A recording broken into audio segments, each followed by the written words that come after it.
由中醫出身嘅周慧珊喺19年喺港澳兩地創立呢個品牌，售賣一系列嘅草本護膚品。佢嘅創業路帶住中醫嘅專業背景，遇到市場波動嘅挑戰，生意下滑，佢仍然以產品功能性為謀，同時期待叩開橫琴市場嘅大門。我哋公司咧就2019年成立嘅，咁主要嘅業務咧就係做個人護理用品啦、香薰啦，同埋香水嘅零售啦，同埋批發嘅。咁因為我自己本身咧就係一個中醫啦，咁就想將一啲中藥嘅知識同埋概念咧就放落去護膚品上面，就希望做到內外都調理得到嘅。澳門青年企業家協會話，根據資料，店主希望以中醫嘅角度嚟到研發產品，所以未來要了解清楚內地若果含有中醫藥產品嘅註冊制度，同未來需要申請嘅執行標準，即係 GB 或者係 GBT 標籤，因為內地對於產品嘅標準都比較嚴格。如果未來喺內地發展，尋求一個好嘅分銷合作夥伴非常重要，而未來嘅分銷夥伴則以電商為主，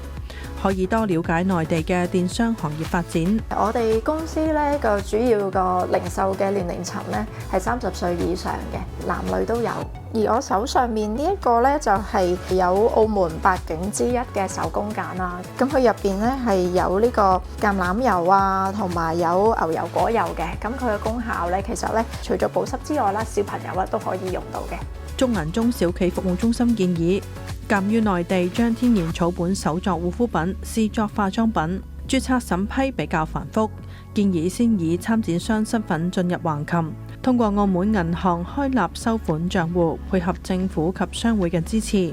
參與展銷活動，提升品牌曝光。商戶可以結合銀行嘅收單平台、社交媒體及簡單嘅 AI 工具。商戶可以以低成本、高效率咁製作符合品牌調性嘅內容，利用社交平台嘅 AI 推算法，定期更新內容，提升貼文曝光率並增加自然流量。我哋公司主要業務咧就係主要做B2C 嘅，即係咧就對客戶比較多。咁我自己咧主要咧就走市集啊，走一啲唔同大型嘅 roadshow 啊、展覽啊比較多啲嘅。嚟緊咧我就想將啲產品咧帶入去大灣區啦，咁啊希望俾更加多嘅人去認識我呢一個牌子啦。咁另外就慢慢再延伸至國內市場嘅。